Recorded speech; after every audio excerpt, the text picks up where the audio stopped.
అమ్మ కూతుర్లు ఇద్దరు రెడీ అయ్యి అయితే బుక్ స్టాల్కి వెళ్తున్నాం. బుక్ స్టాల్కి ఎందుకు అనుకుంటున్నారా?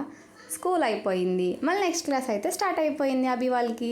అండ్ మా అభి ఇప్పుడు సెకండ్ క్లాస్కి వచ్చింది. ఈ ఏప్రిల్ 1 నుంచి అయితే అభి వాళ్ళకి కొత్త క్లాస్ స్టార్ట్ అయిపోయింది. ఇంకా కొత్త క్లాస్ స్టార్ట్ అయిందంటే ఖచ్చితంగా కొత్త బుక్స్, కొత్త బ్యాగ్ ఉండాల్సిందే కదా. 1 డేలో స్కూల్ ఓపెన్ చేస్తామన్నప్పుడు బుక్స్ కొందామని వెళ్ళా. తీరా అక్కడికి వెళ్తే టెక్స్ట్ బుక్స్ అయిపోయినాయి అని చెప్పి అన్నారు. ఇంకా నోట్బుక్స్ అవన్నీ తీసుకొని బ్యాగ్ కొందామని బ్యాగ్ షాప్కి అయితే వెళ్ళాం.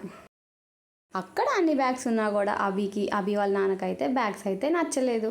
సర్లే ఇంకా ఆన్లైన్లో ఆర్డర్ చేస్తాలే అని చెప్పని అన్నాడు. ఇంకా మా చిన్ను అయితే వాడు ఆడుకుంటా ఉన్నాడు. ఇంకా మీరు క్లాస్కి కొత్త బ్యాగ్స్ కొన్నారా, లేకపోతే ఒక్క బ్యాగ్ని 2 years వాడారా? ఇంకా అంత కష్టపడి తిరిగినప్పుడు అయితే కడుపులోకి అయితే పానీపూరి వేసుకోవాలి కదా. ఇంకా ఇంటికైతే వచ్చేసాం. ఇంకా ఖచ్చితంగా బుక్స్కి అయితే కవర్ వేసుకోవాలి కదా.